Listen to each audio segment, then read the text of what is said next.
Ah, it was fun while it lasted, wasn't it? Hey folks, welcome back for another build video. This time around we're looking at the newly nerfed Perfect Companion. So let me expound on that a little bit. Obviously, the Perfect Companion is not really what was nerfed, and I think the developers would argue that it was merely corrected to what it was originally supposed to be. So for anyone who didn't partake or has been unable to play the game over the past couple of months, this video is coming out hot on the heels of the title update 18.3, where, to quote the patch notes, the developers fixed the issue that caused the companion talent and its perfect version to be activated without being near an ally or skill. So while originally I think there was some confusion about what exactly this patch was going to do to companion and the perfect version present on the Henri chess piece, we can now observe that what it has done is effectively cut in half the weapon damage increase provided by the companion and perfect companion talents. Now that is not to say what you read there on the screen is incorrect, merely what we were all previously experiencing for a month or so in mid-2023, depending on when you're listening to this. That may be fairly recent, or it may be fairly far in the past. If so, hello. But in either case, this talent is now functioning as is written. When you're within 10 meters of an ally or skill, total weapon damage is increased by 20%, which you can obviously compare to the backpack version of this talent, where while you're within 5 meters of an ally or skill, total weapon damage is increased by 15%. So if you tally it up there, if you're within 5 meters of an ally or skill and have both Companion and Perfect Companion equipped, you will get an increase of 35% weapon damage. So for some final clarification, when the Henri chess piece first came out, you could stack both Perfect Companion and Companion to actually get 70% weapon damage increased, because you would get both the 15 and 20% bonuses without being near an ally or skill. And then when you were within 5 meters of an ally or skill, you would also get that benefit again. Whereas now, after title update 18.3, you are only getting 35% weapon damage. Now I did put that only in a little bit of air quotes there, because I still think 35% weapon damage is really good. Particularly the Perfect Companion chess piece stacks up really well with some other weapon damage amplifying talents, whether it be Obliterate, Spotter, or Glass Cannon. The only one that Perfect Companion is technically lower than is Obliterate or Glass Cannon, but obviously Glass Cannon has its own drawbacks. So if you can stay within an ally or skill, Perfect Companion is absolutely still a great way to go to buff your weapon damage.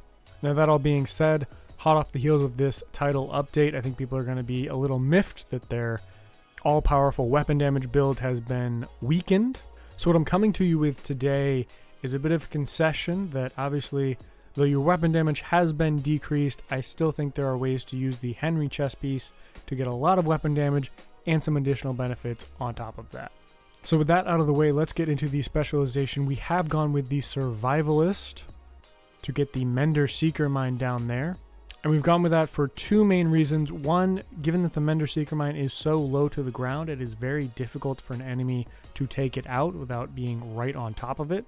On top of that, it has an exceptionally long skill duration, meaning that you can keep both Companion and Perfect Companion procced. And as a little bonus, the Mender Seeker Mine does obviously follow you around unless you assign it to a different player or ally. So long as you have it assigned to you, which is the default when you deploy it, it will maintain both Perfect Companion and Companion for the majority of your encounters. Next, let's get into our primary weapon. We've gone with St. Elmo's Engine, as it is still a fantastic assault rifle option. And of course, it does boast the Actum Est talent. Shooting an enemy with this weapon gives 1 stack. At 100 stacks, the next magazine will be filled with shock ammo.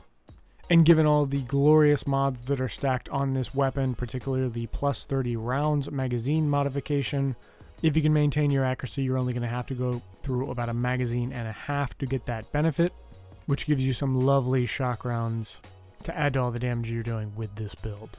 For our secondary weapon, we've gone with the Virginian. While it doesn't pack quite as much total damage as you were getting with the boosted double companion stack, Putting Perfect Boomerang on a crit hit build is just a fantastic way to get some additional bullets in your magazine and damage to each of those rounds. Critical hits have a 75% chance to return the bullet to the magazine, and if a bullet is returned to the magazine, the next shot has a plus 50% increased damage, which stacks very nicely on top of both the Companion and Perfect Companion bonuses. But obviously I do know a lot of people have a love-hate relationship with the 1886 variants, so this secondary weapon option is certainly somewhere you could go a different route if you so desire. And for our side item, we're going with the TDI card custom to get that +1 skill tier, just giving us some flexibility to switch and buff both of our skills down there if we need it. And here we've gone with Coyote's Mask, which has the Pack Instincts talent. You and your allies gain a bonus based on the distance of the last enemy you hit. At 0 to 15 meters, you're going to get a plus 25% critical hit damage boost. From 15 to 25 meters, you're going to get both 10% critical hit damage and 10% critical hit chance. And at 25 meters or more, you're going to get 25% critical hit chance, which obviously works really well with both your primary and secondary weapon choices here. Given that when you switch to the Virginian, you're going to be looking at longer range targets, meaning that crit hit chance bonus is going to benefit you quite nicely. On top of which, as many of you have figured out already, this is much more of a group support build. So the Coyote's Mask is a great one to run to buff all of your DPS players' crit hit, chance, and damage. So the way I'm thinking about this build in particular is I want to take your formerly glorious double companion build that is now lacking a lot of the weapon damage that it just had a few days ago, and I want to give it new purpose. I want to give it new life, and part of what I'm doing there is turning this solo DPS build into a group support build while still maintaining a significant amount of damage thanks to even the non-super Perfect Companion and Companion pairing.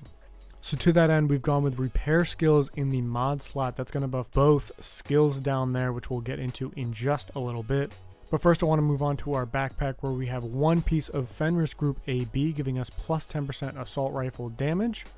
On top of that, we have a weapon core, critical hit chance, critical hit damage, and repair skills again in the mod slot. And then of course down here we have the Companion talent. While you are within 5 meters of an ally or skill, total weapon damage is increased by 15%. And this obviously stacks with the Perfect Companion talent on our chest piece. While you are within 10 meters of an ally or skill, total weapon damage is increased by 20%. And that is of course available on the Henri chest piece, which is the named variant of the Electric brand set. And on top of that, we've gone with critical hit chance, critical hit damage, and repair skills again in the mod slot here. Again, just trying to morph that DPS build into a little bit of a DPS healer build, group support build to help everyone boost their weapon damage and provide a little bit of healing on top of that. With that, we'll go into our gloves, where we have our first piece of Brazilist Arquebus giving us plus 10% skill haste. As you can see there, we've rerolled the core attribute to weapon damage, which locks in both critical hit chance and critical hit damage in the secondary attribute slots. And as is usual, this is merely one step on our way to that 2-piece bonus of plus 1 skill tier, which we obtain with the second piece of Brazilist Arquebus here with the Picaro's holster. On top of that, you can see we've rolled that core attribute to a skill tier here. If you don't have a piece like this, I do recommend farming for it. It is a very versatile piece to use, whether it be on a build like this with 2 Brazilist Arquebus or on a Ninja Bike Messenger backpack build. It's just a lot of skill tiers that you can stack up really fast, on top of which you're probably going to want some crit hit chance on there, as it goes really well with a lot of different hybrid builds. But without getting ahead of myself, if you don't have a Picaro's holster where you can reroll the core attribute, you could go with an armor core here and then reroll that secondary attribute to repair skills, and I think that would work pretty well in this build as well. But last but not least, we have one piece of Alps Summit armament on our knee pads that gives us the brand bonus of plus 20% repair skills, a core attribute of a skill tier, and then we have a critical hit chance and repair skills in the secondary attribute slots, meaning we are sporting a whopping 40% repair skills on one piece of gear here, which really does help out both of our skills down there. As you can see, we've got the Restorer Hive and the Mender's Seeker Mine. So let's go into the Restorer Hive first, because this is one where we have a couple of different options. Personally, at tier 4, I feel like this is a very powerful healing item, and given that I am marketing this to you as a hybrid DPS healer build, I wanted to go with 2 different healer options so you can see how many different ways you can get that healing to your allies. But if you don't want this much healing and you want a little more damage output, you could go with an assault turret here. But for a similar reason that we went with the Restorer Hive, the Assault Turret as a stationary skill gives you a lovely place to bunker down and maintain your companion talents, even if you're going to send your Mender Seeker Mine out to restore your allies' health. Another option to go with here is the Fixer Drone. If you want another more mobile skill to pair with your Mender Seeker Mine, the Fixer Drone is a lovely option that can still follow you around, has a fantastic duration. However, that being said, given that it is up in the air, it is easier for enemies to target, and I personally found it going away a lot faster than the Mender Seeker Mine. But it is certainly another option if, again, you want to have more of a home base where you can send your skills out and away, draw them back to you when you need that perfect companion weapon damage, but still want to be able to send your healing wherever you need it to go without the restriction of as far as you can throw it, a la the Restorer Hive. But with that said, let's get back to the purest version of this build with the Restorer Hive and the Mender Seeker Mine here. As we said off the top, it has a lovely duration of 216 seconds at tier 4, meaning this skill will be out for a very long time, on top of which at tier 4 you get plus 80% healing and plus 20% to the radius, meaning it should be even easier to stay within the healing effect of this Mender Seeker Mine when you're using it, and when you're sending it out to your allies. And again, in the moments where the Mender Seeker Mine isn't available to you, either because it has been destroyed or because you've sent it out to an ally, the Restorer Hive is a great way to keep companion procced, giving you that additional bit of weapon damage, maintaining this as, again, a hybrid weapon damage and healer build. But with that said, don't take my word for it. Take this one for a spin. Let me know what you think in the comments below. As always, like this video if you liked it, subscribe if you want to see more stuff like this, tell your friends about the channel if you want to help us continue to grow and make weird stuff like this, and as always, thank you so much for watching, and we will see you in the next one.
Assistance needed.